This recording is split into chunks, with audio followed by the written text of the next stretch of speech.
to all of you who've come along tonight to the Foreign Correspondents Club. Thanks for attending tonight's event. Well, my voice was loud enough. So I got it. All right, there we go. Can you hear me now? Okay, I'll start again. A very warm good evening to all of you and a warm welcome to the Foreign Correspondents Club. And thank you for coming to this event tonight. I'm very glad that we are able to return to the Ukraine war. It's something that we can't often do because we're so focused on this region, but it is a horrific situation which continues to haunt entire geopolitics. And if you're a journalist, it's a war that is just drawing in so many colleagues who are having so many experiences there, and that's partly what we want to reflect today. Today you'll be getting very much a journalist's perspective, and at least two cases, two freelance journalists, and there's an important distinction there because there's a very different experience for journalists who go on their own into such a dangerous environment compared to those who, like my colleagues at the BBC, who go in there with a tremendous amount of support.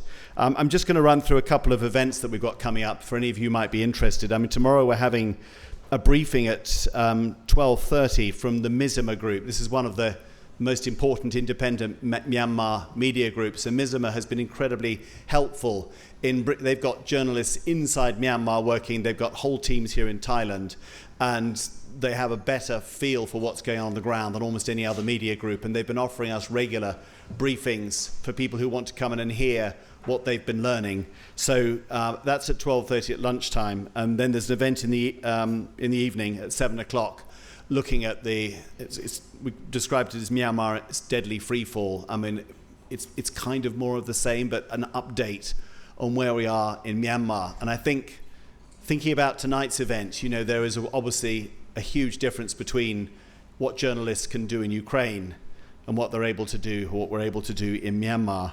Just to shout out too, we have a quiz night. It's only once a month. It's next Friday, the 21st of July. But it's actually a huge amount of fun, quite challenging. So if you've got even a slight interest in coming, come along. You can make up your own team. You can join other teams. It's all very easy going. It's really worthwhile. I mean, It's one of the few FCCT events I go to regularly.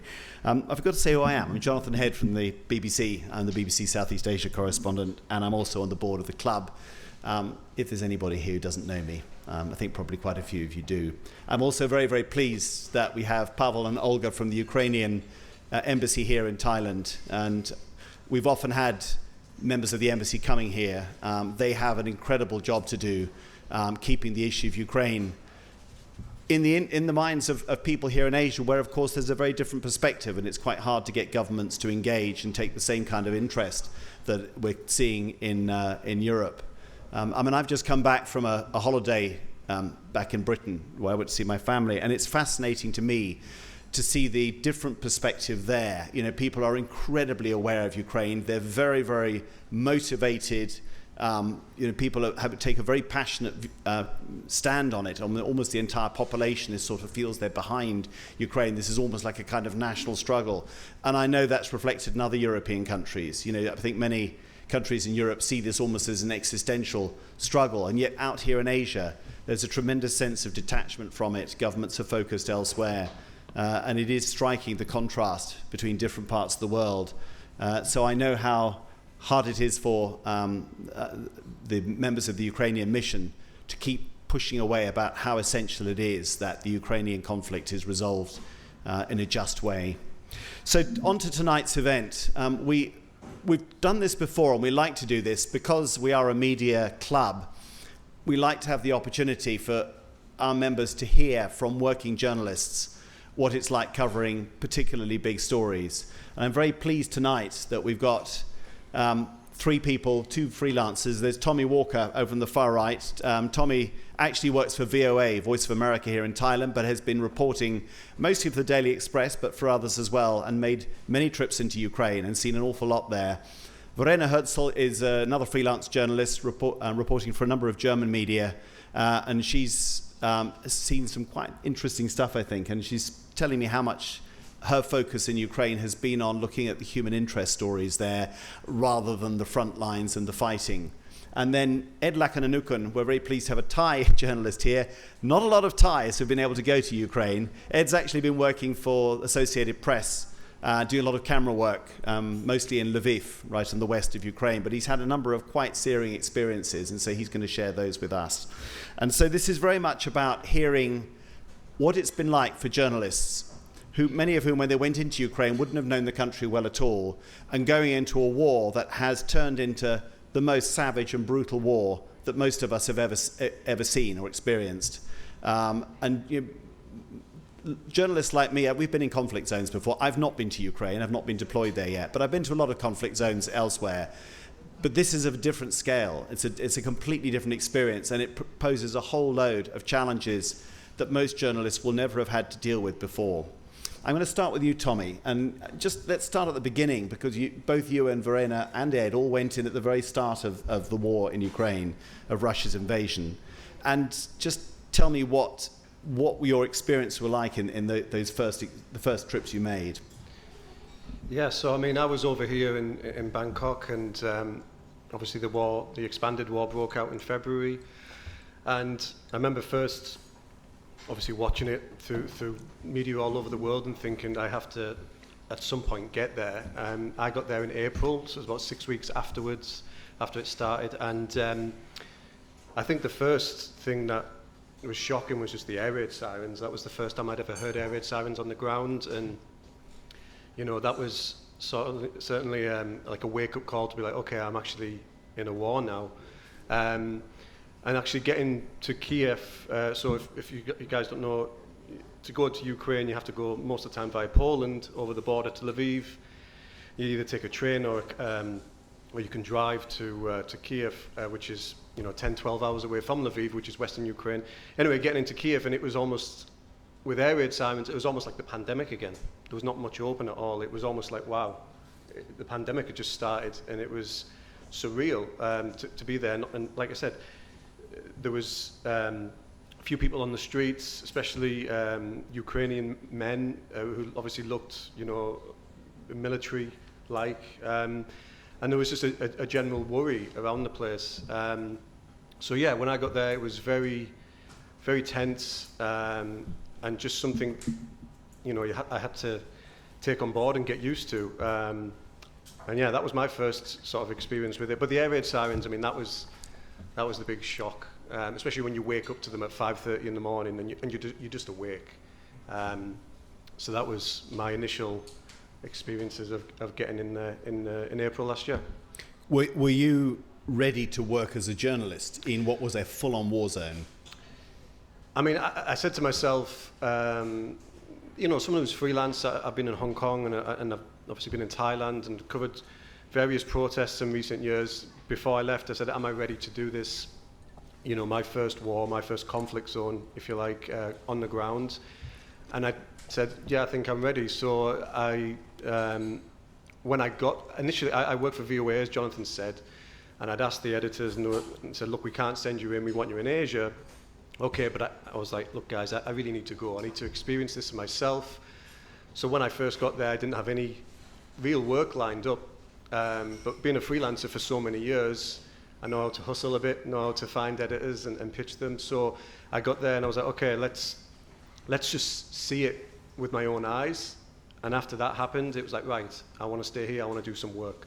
So mentally I was ready, but obviously it was something I'd never experienced before. So it was a first time for me.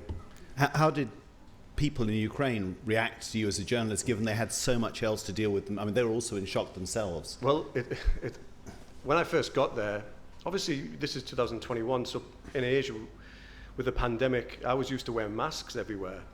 And when I got there, I was wearing a face mask, and I think I was the only one. And someone, said, like, take that off. And obviously, given what was happening, I felt a bit silly, so I kind of took that off. Okay, people have got much more bigger concerns to worry about. But in terms of the reaction to journalists, I mean, people were very open, and that's one thing we can talk about tonight, is that the Ukrainian people and authorities and everyone there, for a British journalist, any journalist, but especially they were saying about British journalists, with all the help that the British governments give over the last couple of years, with all the aid that Johnson and Sunak's give, that they were very happy and very open for us to be there. And again, we can talk about it later, but in terms of like finding contacts and fixes and just updated news in local news, people were very helpful in person or online through various social medias or Telegram groups or whatever. So yeah. Verena, I think you went in pretty much right at the beginning, didn't you? Yeah, so I sat at home here in Bangkok doing my breaking news job and following quite closely what was happening and how the build-up was unfolding. And I mean, I was just, I was, I don't want to use the word fascinated, but I think it was clear pretty early on that this would be a massive story that would shape up tomorrow's world, and that this was history in the making. And I mean, there's a lot of journalists here tonight. I think we all know what that does to us. So I started out, a couple of days after the invasion. I went to Poland. So my initial idea was not to go to Ukraine, because it all seemed a little bit unpredictable. As Jonathan had mentioned, I'm a freelancer. I don't have the backup that I felt I needed. So I went to Poland to cover the refugee influx for a couple of weeks. And I mean, yeah, it's hard to describe. It's hard to describe seeing a whole country in uproar, and to feel this energy and see this grief and pain. And I mean, there was a lot of panic in the first days and weeks. I remember there were all these concerns about the nuclear plant, like just things that we had never imagined before. And like the Russians target journalists, that's just not something that some other warring countries are doing to us. So yeah, it was all very unsettling. And the closer I got to Ukraine, the more I figured out how and what I needed to do this assignment safely. And you connect with people across the border, and so I figured out what I had to do, and what I needed to do this the most responsible way possible. And I think you went to Lviv first and then to Kiev after that. That's right, yeah. So that was end of March. I arrived in Lviv, and maybe picking up from where Tommy left it, like my first impression was, and it was the impression too when I went back in July, just that this immense feeling of community and solidarity, and this joint struggle. And I mean, so many countries in the world were and still are with Ukraine, and that was an incredibly intense feeling. It's also a very, very black and white conflict, right? Like nobody would have any questions about who are the good guys, who are the bad guys here. And I mean, we're among journalists here. It's also, it has a sort of an element of addiction to it as well, that I think is also maybe something you need to be aware of.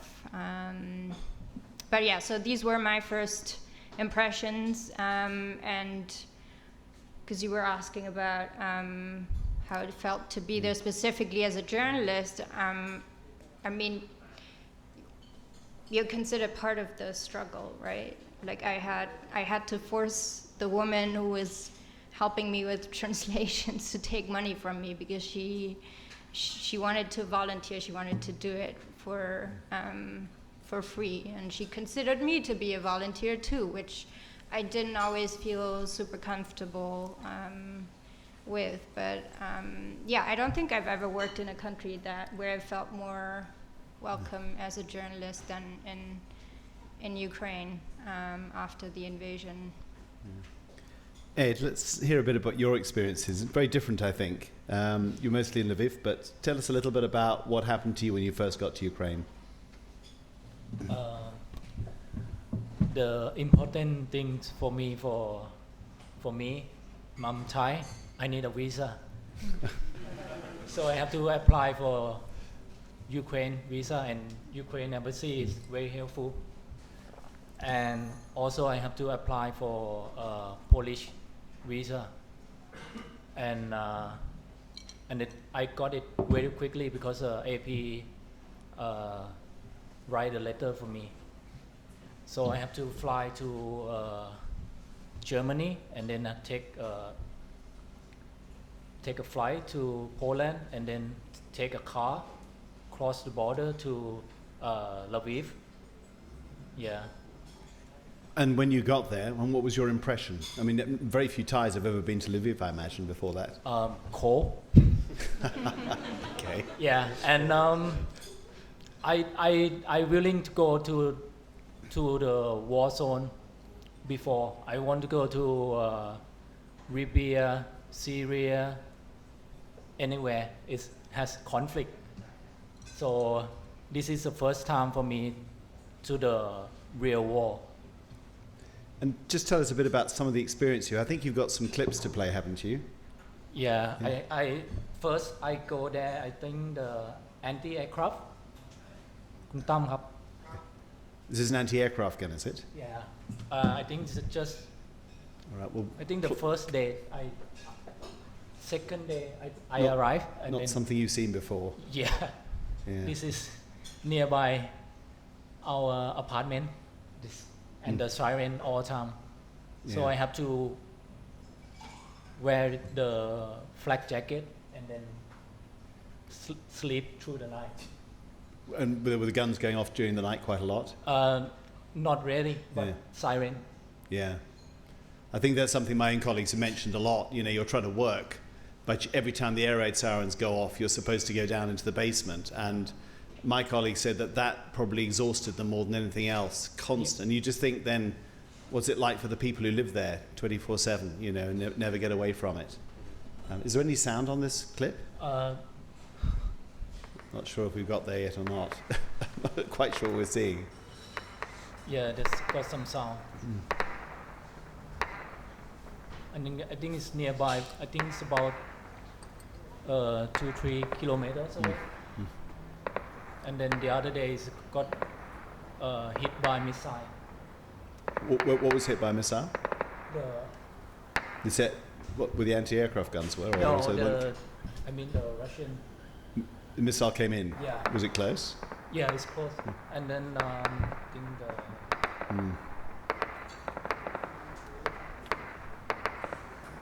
Were there any other Thai journalists there at all that you saw? Any other Thai journalists? No, just only me. You're the only one? A part of from BBC. Yeah, of course. Right. Yeah, she was there too. Yeah. And I think this year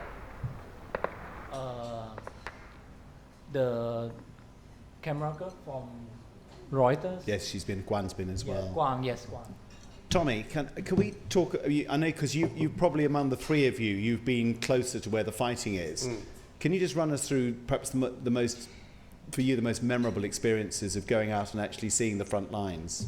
I mean, so I've been in 3 times now, 3 months last year total. But the first time I got close to any sort of danger, which sticks in my mind, probably the most frightening time of my life was in the region of Pokrovsk, which is near Donetsk, and at the time a lot of the focus was, I think it was in the north. This is last year, so sorry if my timeline's a bit messed up, but there was a lot of focus in Kharkiv, which is northeast of Ukraine, and I decided to go look at some other areas where there was fighting and, maybe get a different story. So I went to a place called Pokrovsk, and we got a fixer who met with some military press officers, and they took us into some villages that were getting regularly shelled by Russian forces. And we spoke to a couple of the patrol military of the Ukrainian army, and the fixer was like, is this the front line? And he said, well, everywhere's the front line. And I think that's one thing we have to establish as well. It's not like there's a chalk line and that's where the front line is. There's a lot of part of the front line around Ukraine. So, and that's probably because of the weaponry that's being used. There's a lot of missiles coming from hundreds of kilometers away, which can hit anyone at any moment. But anyway, in this particular incident, I was in this village in Pokrovsk, and we were going around, and we went in some trenches, and we were sort of walking around and asked to duck down a bit. And anyway, so the Ukrainian army took us to a village, and we looked at this school, and this school had been shelled quite a bit. I remember looking at it thinking, this is not a good place to be. And as soon as we went in, the Russians had been there, because there was Russian cigarettes, and it was just the Russians had camped there a little bit before being forced out, I'd imagine. And we were in the kitchen, and we were in the kitchen, and then suddenly we heard the sound of shelling, and it was just like, go, go, go. We had to run to the basement, and you heard shelling, the windows sort of rattle, and we were in the basement, and it was almost a feeling of helplessness, because we couldn't leave if we'd have been, because we might have been hit, but was there a missile or some form of attack that's going to be strong enough to get and hit the whole building? So that was something that I remember thinking, well, everything's out of my hands, I couldn't just walk away, and we couldn't just get in the Jeep and go, or the car. So instances like that, again, it goes back to the perception of the front line. It's not like, World War II or any other wars where you can see people firing guns at each other 20 meters away. The front line is everywhere because of the weapons that are being used and the airstrikes. But again, the Ukrainian army were positioned there, and some of them were positioned there. And yeah, that's one of the experiences I've had of getting close to sort of being attacked, or where fighting happened. Were you with Ukrainian soldiers at the time? Yeah. I'm just trying to think. There's a press officer. We actually went to go and see. Initially, I think we went to go and meet with what's the name of the sort of Ukrainian army, not the frontline guys, we went to go meet a unit that wasn't fighting on the front line. That was the initial plan. We wanted to speak with them and to see what it was like in their positions. And when we got there, that's when they were like, everywhere's the front line. The Russians were only 1 kilometre up the road, and this is where we've been fighting, sort of thing. So, yeah. What was the mood of the soldiers like? I mean, it was an incredible experience for you, but many of these soldiers would have been dealing with this all the time. Honestly, the first feeling I got was agitated. It was like they were in control of it, but there was fear there. Yeah. Some people showed it different than others. But people were smoking and moving around, and no one was calm. And in those sort of jobs that you do, you get told to only be in one place for 15 minutes, and you have to move. So it was a very short time, but we still had to follow the soldiers and sort of hide behind walls and okay, come and go. So there was obviously a routine, and there was a direction there. But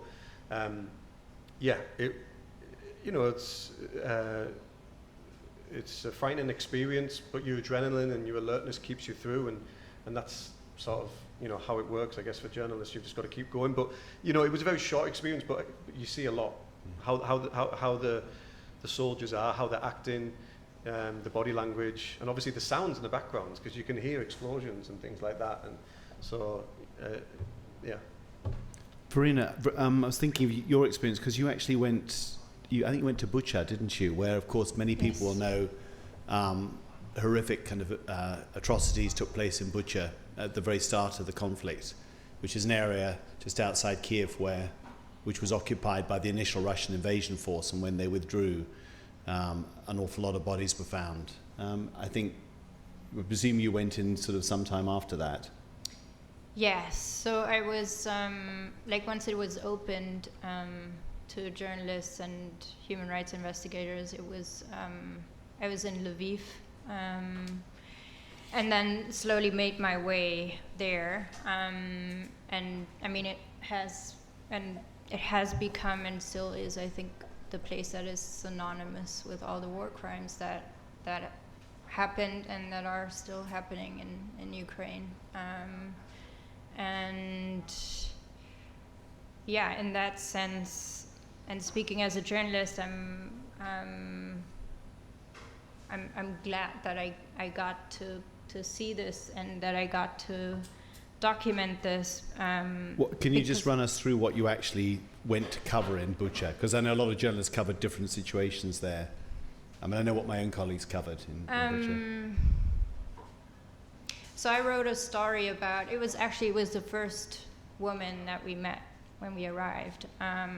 We were just parking the car on this, on Jablonska Street, which is the street that I'm sure all of you have seen in the media that was littered with bodies. And there was this woman outside, and she was planting grass. And it was the first interview we did. There was like, my fixer tried to do video, and the driver also came along, and it was all a little bit, as it always is in journalism, you need to find your groove. And we at first didn't realize what was going on. And then she would tell us that she had found a body on that strip of, well, there was formerly grass, now it was burnt down. And she was planting seeds so that at least this place would find some dignity again. And she kept saying, I don't even know this man's name. I've seen his body. I don't even know his name. And yeah, I mean, I think it was hard to speak to people because obviously everyone was like massively traumatized, and also sometimes reacting in a way that you didn't necessarily expect. I was also very cold, so visibly, so people kept asking me like, do you want my gloves? I'm like, no, I'm not gonna take your gloves. You survived in a cave in your house for 6 weeks without hot water and heating and proper food, and now you're offering me your gloves. So yeah, just like a lot of very human, touching, shocking encounters that I had there. And I went back in July because I like going back to places and following the stories that I do. We could not meet this woman again, unfortunately. She was not home. But we did meet some other people, and then there was a lot of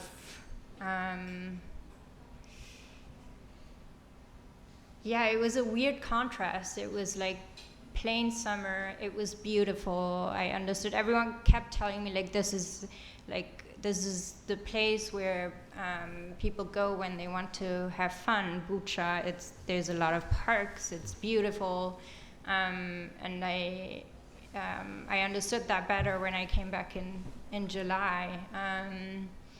And yeah, on Jablonska Street, I mean, we met people, they were having a barbecue in their garden, and why would they not, right? Just because I had a different experience on this street, and everybody is connecting it with these war crimes. People still keep living there. They have to keep living their lives, and then we come and ask them, how are you doing it? I mean, they have to, they have no choice, right?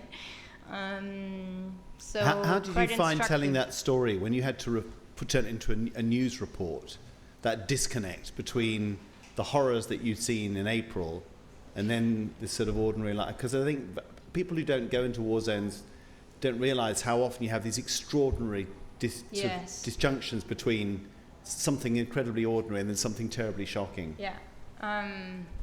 Well, when I went back in July, I followed a group of volunteers, hairstylists, makeup artists, and the like, and they were setting out every weekend to de-occupied areas in Ukraine to offer haircuts and makeup and new color and so on to people. What they actually really do is offer them time and attention, which is something that,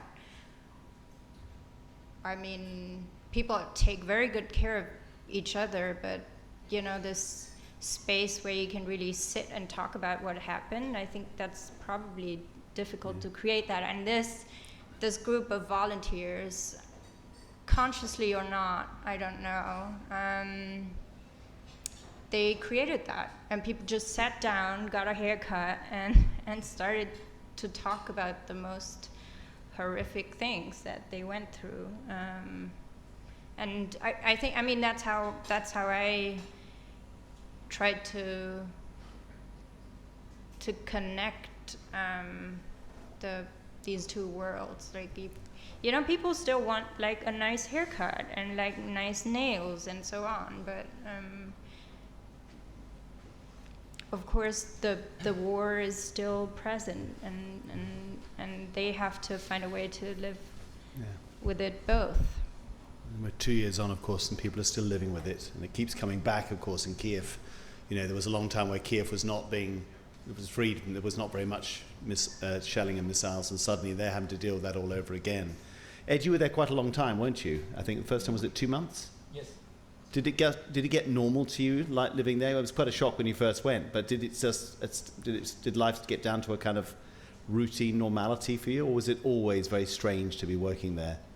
No, it's the first 2 weeks I very stressed because I never been to this kind of war zone before. So it's I can't sleep during the night because it's silence go off every night. I think mostly every hour. So there's two sirens. First one is like a warning, and then the second one is mean safe. You can just take your flak jacket off. So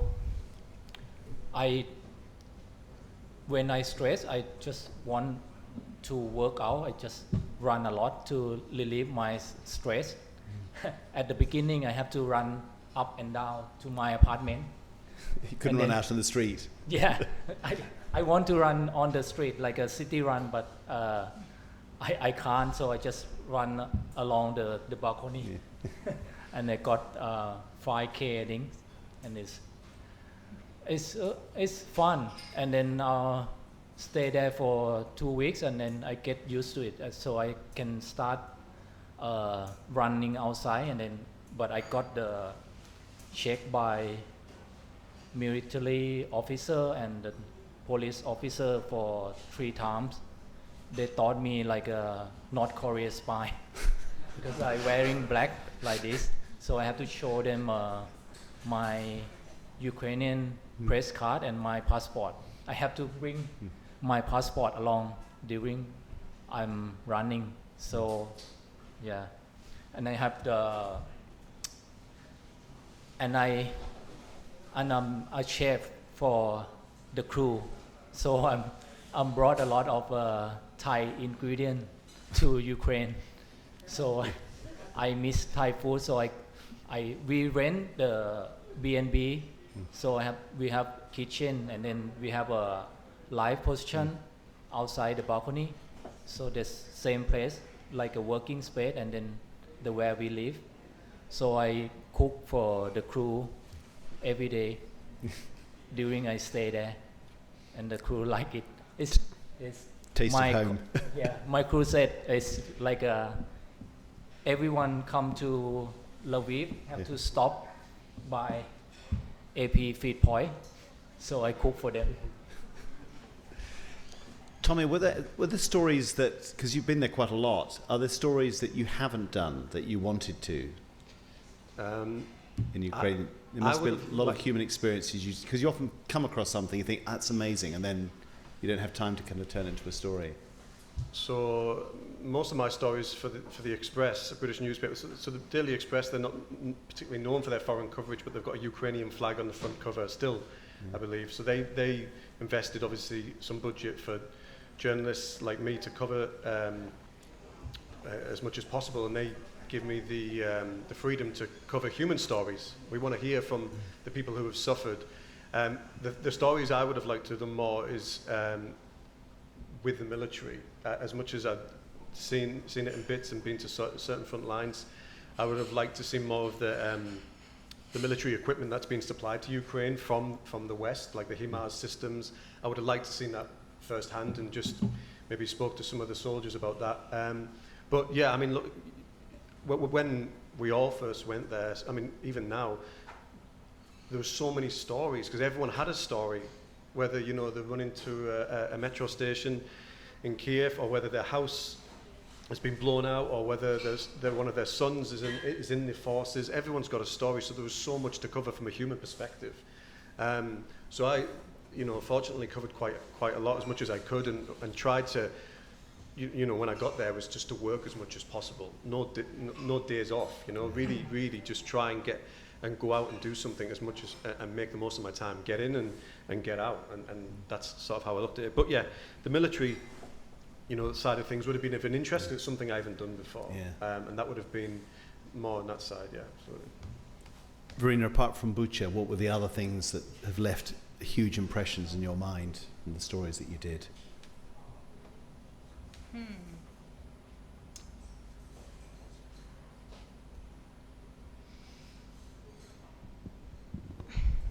Well, maybe like that's not a story, but what I still find stunning is the attention that this war is still getting from the world, and that is, I think, in part because diplomats are doing a very good job, and there's like excellent comms work being done by the presidential office. But yeah, I find it striking. I find it a little bit sad in regard to other conflicts, including in this region, that get way less attention and resources. But I mean, that is not to say that Ukraine does not deserve all the attention that it gets. And I would have not expected that it would last this long and still be going strong at this point, but it does. I had a conversation with a European diplomat recently who said that, you know, he's one of the hardest jobs he has in talking, because he's based here and interacting with officials in Asia, is to get them to understand that, he said, for us, Ukraine is an existential fight. It's absolutely, it threatens everything. So that is number one for us. We can't put it aside. And he said it's so difficult to get in Asia, where they're sort of, it's not as important, and they want to talk about other things. They want to talk about China. They want to talk about trade. And they often want to downplay. You know, they don't want to get involved and take sides on the Ukraine war. And there is now a real disconnect between the perspective you get in Europe and the United States and what you see in the rest of the world on the Ukraine war. I would say that, I mean, it's interesting you talk about the attention. I mean, it's the most consequential war that any of us can recall in our lifetimes, and yet, inevitably, you know, it's been going on now for 2 years, and the attention of news media is diminishing. I mean, I know that the BBC is committed to the story, but it's not running as many stories as it used to, and they're not putting as many news teams in. They can't. They have to look at the rest of the world. Ultimately, there's a real risk that the audiences become jaded when they just see the same thing on their newsreels, and it's hard on the news crews to come up with a new way of telling a story that's been on everybody's screens every day for the last 2 years. And I think that's going to be a challenge going forward. I'm interested in the point you made about other conflicts, because of course all of you will know here in Thailand, next door in Myanmar, we have another war going on, a very different war, but one with dreadful human consequences as well. And of course, it's getting very little coverage. I know my own challenges as a journalist. I mean, it's just access. You can't get in there. You almost literally can't. And you certainly can't get to most of the areas where you need to see where the conflict's going on. And sometimes we have to explain that to people. I don't know. Do you find that preys on your mind, Verena? No. Yeah, for sure.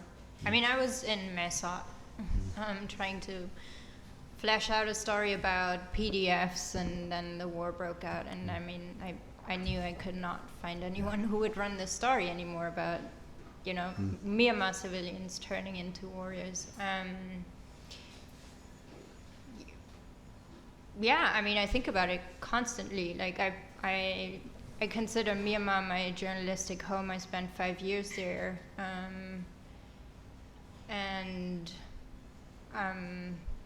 Yes, I think all of us, we're thinking about how to better cover it. And I'm not sure I completely agree with you. I think not people like me, because I don't have the backing and also not the experience to run into gunfire, but other people do. And I don't know, where are they? Why is no one coming to Myanmar and doing like risky things here? It's a question of a few people have. I priorities. think it's quite hard to get it onto you get editors to take it. Yeah. And the problem with Myanmar is you only ever go to certain areas, so you'll get, again and again, you'll get insurgents near the Thai border, but nobody is reporting anything from Sagaing and those places. Yeah. Tommy, is the Daily Express still as interested as it was back in 2021 in Ukraine? Yeah, they've spoken to me already, and they're actually renewing my press card for Ukraine as we speak.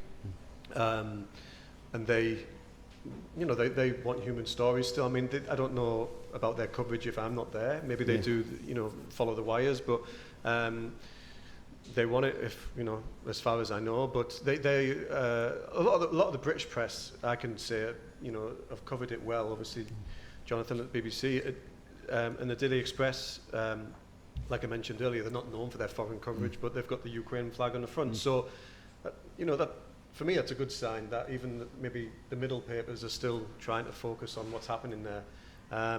But yeah, I mean, I'm planning to go back. For me, my work there isn't over. I've got the trust with the Express to go back there. It won't be for as long as I've been in, but I'll certainly go back when I coincide it with trips back to the UK. So. Will you do it differently now, 2 years later? Because there was a danger you feel, oh my God, I'm going to be doing the same stories I've done before. Yeah, I mean, obviously, when I first got in there, I've covered a lot of ground in Ukraine. I mean, not just Western Ukraine, but the south and Odessa and Mykolaiv and Kherson, the north, Kharkiv, and Eastern Ukraine too. That's something I'm actually toying with myself, really. I mean, I think probably just have to go. To somewhere. I went this year in January. I went to Chernihiv, which is the north, which is near the border of Belarus. Yeah.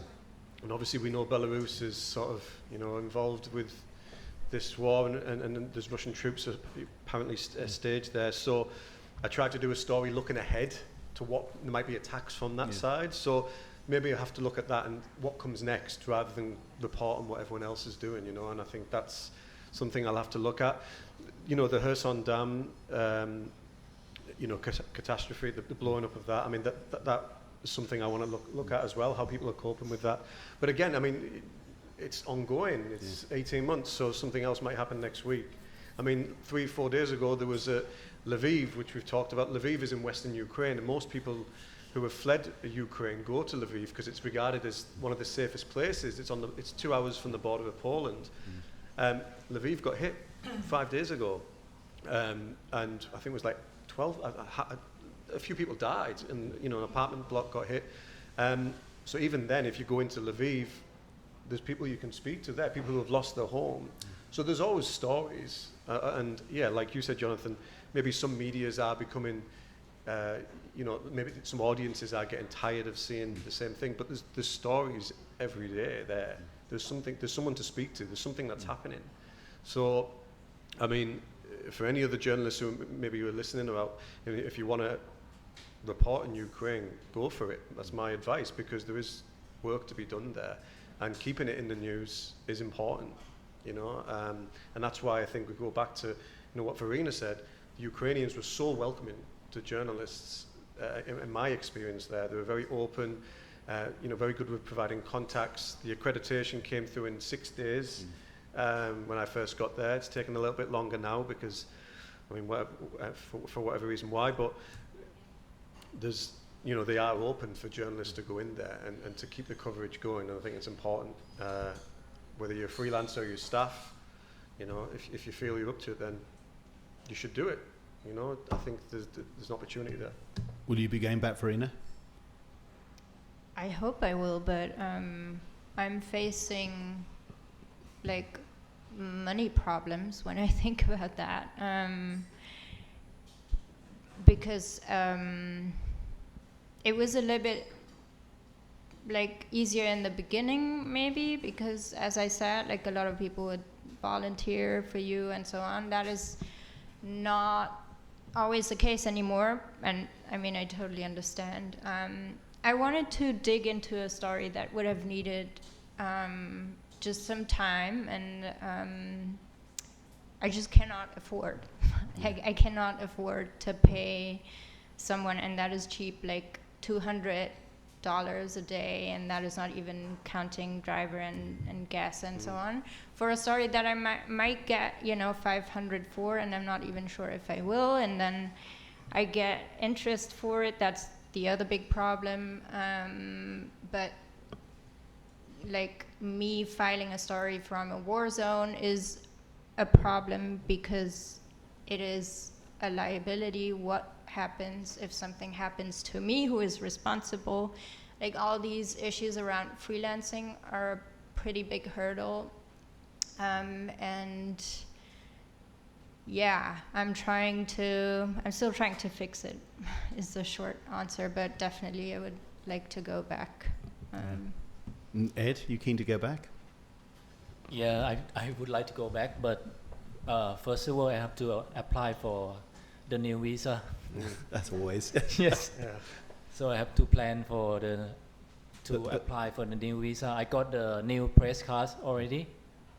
They renewed the new press card already. So Ukraine still appeals to you. So you still like the idea of working there. Yeah, I would like to go back. Yeah, right. Listen, if there's anybody wants and has any questions they'd like to throw to either Ed, Verena, or Tommy, now's your opportunity. I think Tam's probably put a microphone up there. It can all be very personal. We're not here really to analyse the Ukrainian conflict because that's for a different panel. This is very much about the personal experiences of journalists who've been there. None of us are Ukraine experts. Everyone, you know, who's had to deal with the Ukraine conflict as a journalist, apart from the people who knew it already, has had to get up to speed very quickly. I don't think any of us here would claim to be sort of great historical experts, but I'm sure we've all learnt a great deal. Robin. Hi, Robin Shell, member of the club.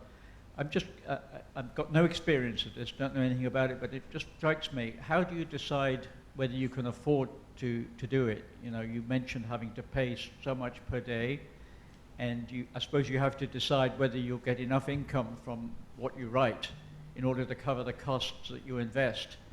How does that work for you all? I guess it's different for everyone, isn't it? Because Tommy, you would have had presumably financial backing from the Express. I mean, I was going to add to Verena's point, actually. So obviously for freelancers, you have to be your own journalist, your own accountant, you have to find your own fixers. So there's a lot more work to be done in these certain situations. I think, just going on Verena's point, you know, fixers cost money, and the fixers are for people who are going to translate for you or find contacts or find stories for you in some instances, and depending where you are in Ukraine, it can cost more. So in Kiev or Lviv, you might get one for $150 US for the day, but then you've got the driver, the gas. If you go into the east, I've had to pay $400 or $500 a day, and that's sort of still not even at the higher end. Yeah. But I guess in my situation, but not speaking for all freelancers, with the Express, for example, they give me a free run. They said to me, actually, don't pitch, just file, which is pretty good for a freelancer to be able to do that. So I knew if I could find a story, I'm going to get paid for it. So I could take that risk, but that's not the case for everyone. Were they covering your expenses? No, so they paid me a rate that would basically cover, that would be is enough for me it was high enough for me to do that myself. And that was something we agreed. Now, some people might not agree with that because as journalists, we want we want the outlet to cover our expenses, our insurance, but that doesn't happen for everyone, unfortunately. But what Verena was saying, it can be difficult, to pay the fixer, and then even if you're not sure if you're going to get published, it's a hard thing. So what people were saying when I first got there, especially freelancers who didn't have much work lined up, was that they were going in to say they're losing money on this initially, and then hopefully they might build it up and maybe break even. And that was kind of the mindset for some freelancers at the beginning in my experience of speaking with them. But I guess that's just the way it is for some. For me, I'm okay because I've got this sort of agreement that they're going to give me continuous work, so I can figure out, okay, well, I'm going to not be breaking even, I'm going to be earning a bit out of it as well. So, but it depends, and I think that depends on the relationship you have with whichever media you're working for, and there's varieties of difficulties, I guess, with it. Verena, did you have that kind of commitment from your people you're filing for when you went in first of all, that they would guarantee you a certain amount of work that would cover your costs? I did not. I guess this is the place to talk about issues like this. I think there's, a big problem in the industry when it comes to this type of reporting. So my experience, unfortunately, more than once was that I got a commission, then these things were escalated up in the newsroom, and then someone was like, oh my God, we're not sending her into a war zone who's going to take responsibility. No, cancel this. Then it was canceled. And then in one case, the editor told me, if you still go on your own accord, I will publish the story. In the other case, they didn't say this, but once they figured out that I did end up in Ukraine on my own accord, they said, well, it's not as dangerous anymore, so if you want to write for us, then go for it. Did you have any kind of, I know what the BBC does, and we're very, very lucky. We get a tremendous amount of support, and it's extremely expensive for the BBC to send teams in because they really worry about safety, and they send in sort of experienced military safety advisors. But did you have any cover at all if you got injured? Was there any, do you have medevac cover or anything like that? Yeah, that was one of my personal red lines. I did have an insurance, which was much easier in the early days than it is now. But you can get insurance through Reporters Without Borders. So it's also, that was also an argument, you're a freelancer, we can't get your own company insurance. Fine, that's a legal issue, but you can pay for Reporters Without Borders. But yeah, these were the bad examples. I also had I worked for Stern, German magazine. That was a very good experience. I was on their insurance within 30 minutes. They would pay for all my expenses and just, told me to make sure that I would stay safe. So yeah, very different experiences. And I think, and this is maybe something to discuss at an event like this. I have massive grievances around this issue, that the industry is only going halfway in saying we're keeping freelancers safe. So many people got hurt and killed and kidnapped in Syria, and then newsrooms were like, oh my God, we can't do this to these freelancers anymore. That is absolutely true. But I feel like they're only going halfway when they say, we don't want anything to do with you. And then in the really bad cases, it still incentivize you to do it at your own risk. Like, why don't you, why don't you still help me to keep me safe? That it's not that hard. At least I'm not expecting to be sent to the front line as a freelancer. But there's just things that can be done to keep us safe, and it's more like the way it is being done now is just not very principled in many cases. Again, I had bad and good experiences. But I wish that there was more of a discussion in the industry about this. And there's institutions like the ACOS Alliance that is trying to work on these standards and trying to, make editors have these discussions with their management. And I think there's just much more of that needed so that freelancers can safely be part of teams as well.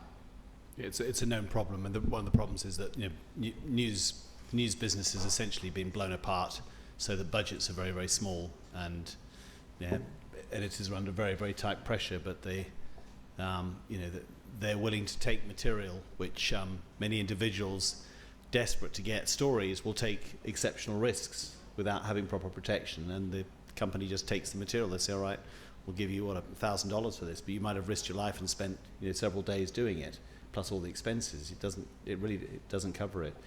And I mean, Ukraine's expensive because it's an incredibly rough environment. So if you're hiring a car, the person hiring you the car reckons their car might get blown up. So they're not going to be charging you normal car hire rates. You can't even take a normal car. You need a very big SUV, armored preferably if you can get it. Same with the fixers as well. They're also taking extraordinary risks, so they obviously need to charge more money. Yeah. Any other questions from anyone? Please, do use the mic. Oh, sorry. Peter Trainer, club member. Just an extension of what Jonathan was talking about. I wanted to ask the panel how you handle the practical problems of getting to locations and then getting your story out. I live in Bangkok, and I have problems with True and AIS trying to get the internet to work, trying to get phone calls to work, trying to use Google Translate for bits and pieces of information in Thai. Particularly for a Thai national, it must have been difficult working in English with Ukrainians and Thai culture, European culture, trying to combine it all to physically get things done, like get petrol for the car to get to a location, get some internet, get a phone call, arrange protection, arrange food. I was just curious how you managed with the practical problems, and did money cure everything? Could you just pay somebody enough and get everything done? I think the internet was quite good, wasn't it, in many places? Yeah, with Starlink, of course.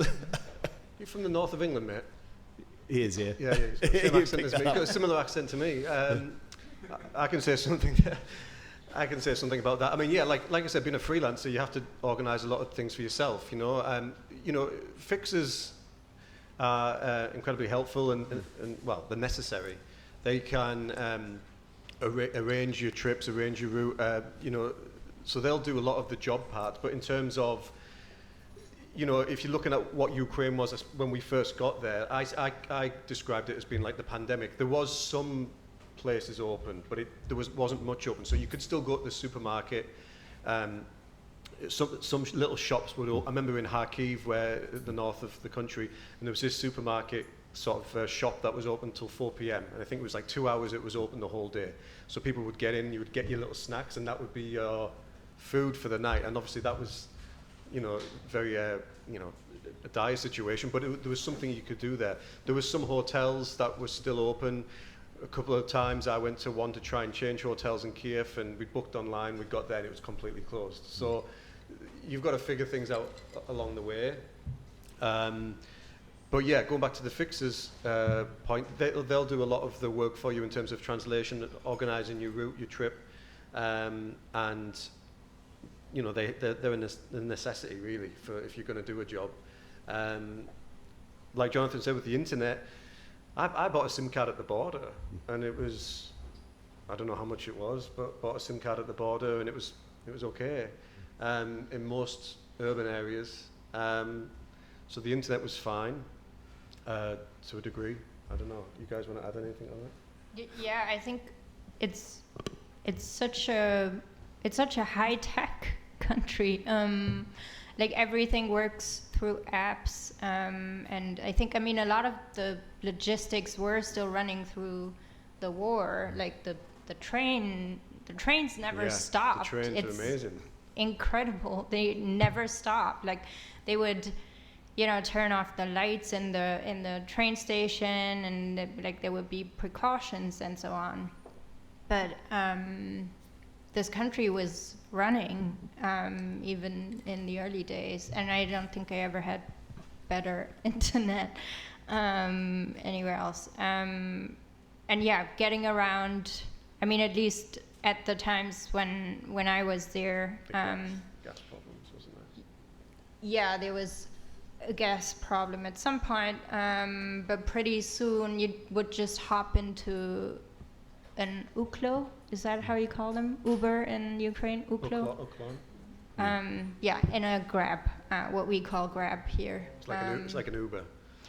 So, yeah, logistics. I mean, again, it's hard to generalize, but I was surprised how well logistics were working. Yeah, just to add to that as well, about the apps. So people nowadays, we've got these phones, and I mean, I'm looking at my phone now, my Ukrainian, an Uklon, which Verena mentioned, that's like an Uber. This air alert siren, so when it'll tell you first. The air raid siren will go off on my phone, and then you'll hear it afterwards. Yeah. So there's so many different apps. Telegram is a big messaging app, and that you can get so many different contacts from there, and read statements from Ukrainian officials and things like that. So there's a lot online that helps you out as well. So yeah, but there was a gas problem, which I was trying to mention to Verena. There was queues for the petrol stations a lot at the beginning, I remember, and that was a concern, but it never really seemed to stop me going anywhere, but it was a difficulty for sure. It's interesting, lots changed in recent years. And I remember the time where you went anywhere remote, you would have to take your own comms with you, communications, and we have packed away in our office, we have satellite dishes that we expect to take, ones we can actually broadcast with. They're not brilliant, but they work, but they're a hell of a faff to set up and a lot of weight to carry. In this region, we literally never carry them now. I mean, 5G connectivity is so amazing everywhere. Everyone can now, for broadcasting as well, even for sending full video. In days gone by, it was a massive difficulty to do that, but things have just changed. And so we now, even in war zones, you get great connectivity. And one of the interesting things about the war in Ukraine, of course, is that a lot of it's being done with drones. Apart from the shells and the missiles, my colleagues who have spent a lot of time on the front lines, they say it's very eerie. The one thing you hear all the time is drones above you, and of course those drones might either drop a bomb on you or direct a missile to come and hit you. So it's actually a very unnerving feeling. But they're everywhere, all over the place. They've become, the modern weapon of war. Sam. Sam Wright, club member. Thank you for being here. Several questions. Is there a press club in Kiev? Do you have associates that give you information that you share? Guidance? There was, I'm not sure if it still exists, something called the Media Center. Yeah. There were branches in Lviv, in Kiev as well. You could rent body armor there.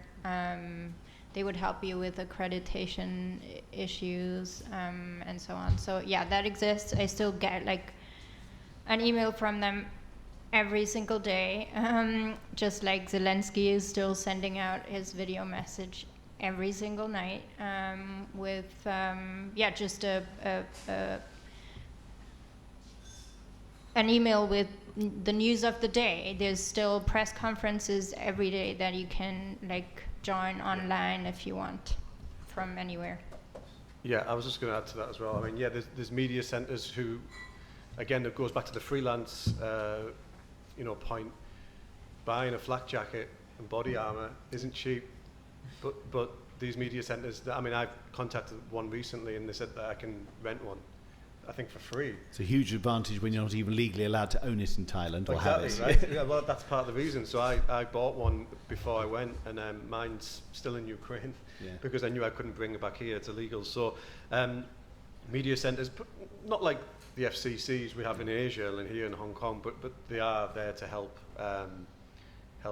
one of us, freelancers and journalists. But there's also as well, there's been training through a club called the Frontline Club, which is a partner of the FCCT. It's in London. Yeah, and they last year at least were putting on hostile environment training courses for journalists. I actually did mine with a very well-known photojournalist who was in Syria with Maria Colvin, and he was training journalists to be safe in war zones, essentially. So there is a lot of help for journalists, whether it's media centres or hostile training centres and courses too. So it's been good so far. Is the Ukrainian government helping in the sense of if you want to go to the front line, do they support that? Do they want coverage? Do they support you going? And if you go from Kiev to some other city, is there a reference of someone you can go talk to governmentally to help support your story? So the access question, last year there wasn't really any, if you found the right fixer and you had the right contacts, you could go to a front line wherever you wanted to cover. Your media card didn't really limit you as long as you had it. There's a lot of checkpoints in Ukraine. We would get stopped regularly, and you'd have to show your media pass or your passport to get through. So last year, my experience, I've been to the front line 3 times and around Ukraine. This year, and I think Ed mentioned it, that there's a new accreditation, and it has, I think, a traffic light system where it's like red, amber, and green, and it gives you the access of certain areas. I'm not up to date with that, but they have changed it. So I don't know if it's as easy to get to any front line for any journalists this year, but it was, at least in my experience, last year. But I think depending on your media accreditation, the new one that's been released this year, I don't know what the how they approve it or why they give you certain access, but that's something that's changed anyway. When you ask about the government, I mean, no one at the Ukrainian government's been directing me of what stories I want to do. It's just been my own research and my own contacts, and yeah, so that's my answer to that. One of the points is that if you want to go to a front line, you can't. You do need to negotiate. I mean, soldiers are fighting, and they need to think about whether they can really accommodate a journalist. And I've seen my own colleagues working with Ukrainian soldiers in incredibly intense situations, and they go back to the same units because they've built a level of trust with them. I mean, the combat is very, very intense, and not every commander is going to welcome a journalist just showing up. It's quite a process to persuade them that it's worth their while. They've got to look after you, and you've got to run around with them and get your head down and get in the trenches with them as well. So it's not always straightforward. Yeah. So one final question then. What is your sense of morale over time? Each of you has been there at different times and different timelines, but is morale high? Is it low?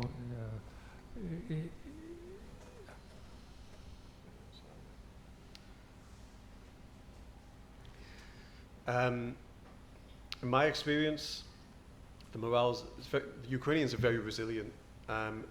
Everyone you speak to there is no question they are going to win the war. It's just not even an option in the conversations I've had, whether it's with locals or authorities. You know, there's resilience there, and I think Verena touched on it earlier. People just keep going, and they're trying to do everyday things as much as possible. So in my experience, they're very resilient. How you depict that as what the morale's like, I mean, obviously people are worried, but they just have to keep going. They can't sit around and wait. They just try and continue life as much as possible. I don't know if you want to add to that. Yeah, and I think, I mean, from the beginning on, there was this, what I mentioned in the beginning, it was just this common struggle. Everyone, really everyone came together to fight the Russians, and you know, so many other countries came to support Ukraine to fight the Russians. So I think that is an incredible momentum, and I have not really seen that broken up yet. In the same way, I've also not seen the understandable hatred go anywhere, and that is something that I think I only really understood when I got there, and I'm not sure it's so present in the in media coverage, but I mean, every single Ukrainian's life has been altered for, you know, for years to come. Like, people can't, like my fixer, for example, she wanted to have a baby. Maybe she's never gonna have a baby now because she can't. Like, there's a war, and people are incredibly, not only angry, but there's incredible hatred towards Russia, and that is also something that has not, obviously, where would it have gone, right?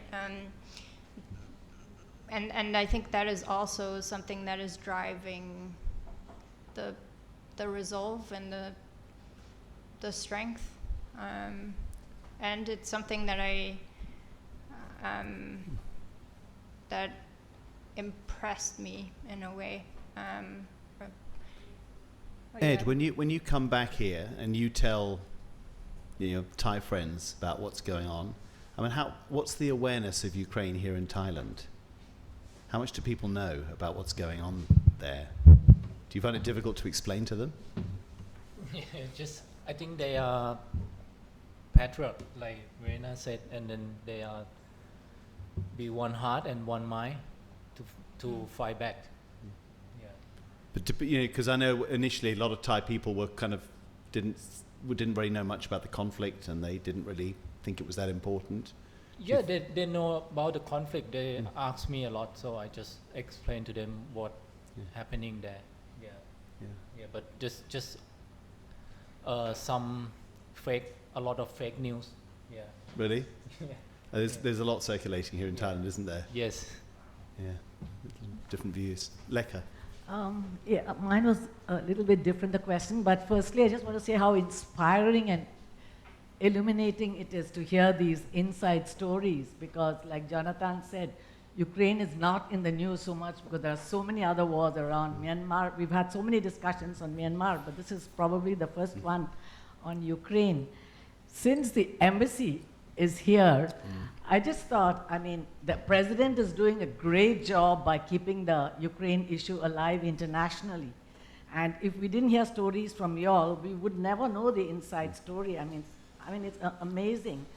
I just wanted to know from the Chargé Affairs point of view, how difficult or challenging is it to keep the Ukraine issue alive in Thailand, and what do they do? I mean, Olga keeps sending regular war bulletins, but it's not easy in Thailand. So it's a war that's affected the whole world, and I just want to know whether you feel that there's something you need to do, or how difficult or how challenging is it? Pavel, do you like to say something? If you, Pavel, come up here, you can do it, and then people can hear you. Thank you very much. Thank you very much for this question. Actually, I was about to say a few words about this in my concluding remark, but so if you just, of course, we are trying. It is not very easy to spread information, to spread the truth about what is going on in my country, but thanks to just distinguished panelists, thanks to all members, not only of the Foreign Correspondent Club, but to other journalists who cover the issue of the Russian aggression against my country. We are trying our best also as the embassy to have this issue on the agenda of different mass media. Of course, we focus also on the work with the Thai governmental institution, business circles, charity foundations in order to get some assistance, donations, just to help my country, just to alleviate the situation in my country, which was caused by the Russian aggression against us. And of course, I fully agree with majority of the statements, majority of the views here that were described with all your stories. Thank you very much for your tremendous efforts not to be afraid to go to my country during the war. And of course, it is not, I also want to mention that we must, I call upon all the distinguished journalists of the Foreign Correspondent Club to just to help us, to assist us, just to raise awareness of the ongoing war in my country, ongoing aggression against my country by the aggressor state Russia in Thailand. We can just organize some interviews. I publish many articles in Thai mass media, and you can just spread this information. We are welcome to go to Ukraine to see this on the spot, to see what is happening. What is the war about? This is really not a conflict. We also need to have some clear definitions. What is going on? This is not Ukraine war. This is war, Russian war against Ukraine. This is not Ukraine conflict. This is Russian invasion of Ukraine, Russian aggression against my country. This is also what here in Thai media, yes, they want. Okay, this is a conflict. This is not a conflict. This is not a mere conflict. I fully agree. This is a war. This is real a war. But I also agree with this distinguished journalists who just were able to travel to my country that really people got adjusted, got used to that. Despite all the cruelty, despite all the atrocities, especially you mentioned Bucha and many others. Every day, yes, there were 10 victims recently when they targeted Lviv, which is which is very close to the border of Poland, just about 100 or less than 100 kilometers from Poland. So no one is safe, unfortunately, in Ukraine. Unfortunately, that's it. And of course, so once again, I thank you very much for organizing this event. And of course, I call on continuation of raising this issue. Just as freelancers or just as members of other Thai media, representatives of the Thai media. So we will be very grateful for raising awareness and engaging more support of my country during these difficult times here in Thailand. So that's it, and and also I agree that really we are resilient, we are strong. People in Ukraine are very strong. They are but they are also confident of the victory of the aggressor. When we speak about peace, yes, we really want peace the most because we have been suffering, but we will not accept all the conditions of the aggressor state. So we want this conflict this called, sorry, I'm using the wrong word in myself, this war to end the soonest. We want this war to end the soonest, but not at any conditions. We want this war to be ended and to be prevented in future. Thank you very much. Thank you. I'll take a last question, if that's okay. Thank you very much. Yeah. All wars are consequential, right? Sorry, can you introduce yourself? All wars are consequential. Yeah. What's your name? My name's James Smithers. Thanks, James. I'm a member of the club. You mentioned the hatred, and at the same time you mentioned mobilization of the society. I'm trying to think what this will look like when it's over.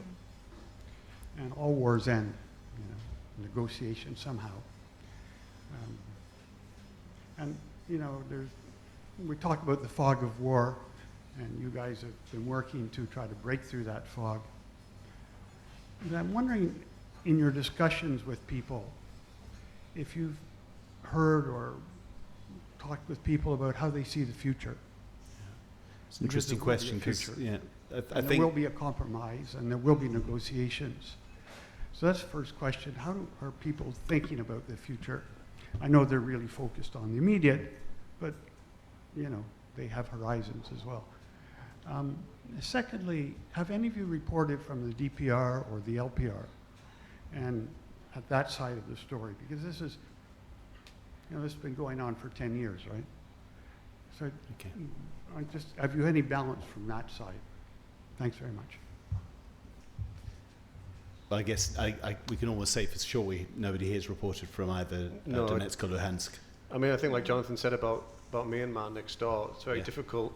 There's no access. Yeah, to get onto the Russian side. I mean, I've been to places which Russia claims to be their own, like Zaporizhia and places like that, which are clearly not. But, I've been to them, Zaporizhia and other places. I can't remember the other three. But no, the access is very difficult.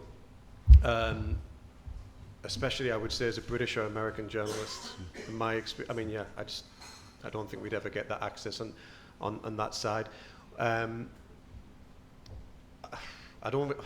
I know a French journalist who actually went to the Russian side, and when he tried to go back to Ukraine, the Ukrainian authorities were really mad at him because they were saying that he's trying to help them promote their side, and he was banned for a time in Ukraine. So there is a bit of difficulty there as well, even if you were to be given that access. But no, I mean, I haven't got that experience, and my experience of people, they're thinking of the immediate. I haven't really spoke to anyone about what they think comes next. Like I mentioned earlier, they're just very confident that they're going to, come out of this as the victor. But yeah. I think on the first question, it's a very big and a very good question, and I guess it all comes down to the question, what is peace, right? And there's no easy answer to that. And I mean, I have not heard from a single Ukrainian that they would even, even behind like closed doors, like nobody wants a compromise. Nobody is even, I would say, thinking about this. It's like out of question. Just the same way it is out of question to talk with Russians. Like my fixer and friend, for example, she's a filmmaker. She was invited to events where there were Russian filmmakers, and she would like get very upset about this and refuse. And I would ask her like, but don't you think, aren't these the people who, they're exiled, they're against the regime, aren't they sort of on your side? But that's not how I experienced that people see this in Ukraine. It's like all of Russia, every single Russian is responsible, even those who have to suffer from the regime themselves. So, and if with that as a backdrop, I have a very hard time imagining something like a peace. And at this point, there's so much death on both sides of this conflict. It will be, yeah, I can see where this, and I don't know if I will still be alive and see these two countries being friends again. I doubt it.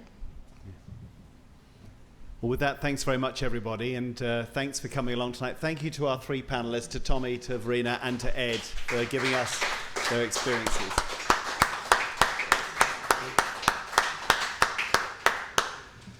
And do feel free to come up and have a chat with them if you want anything else you want to ask. Well done. Wow, well done guys. We balanced it well.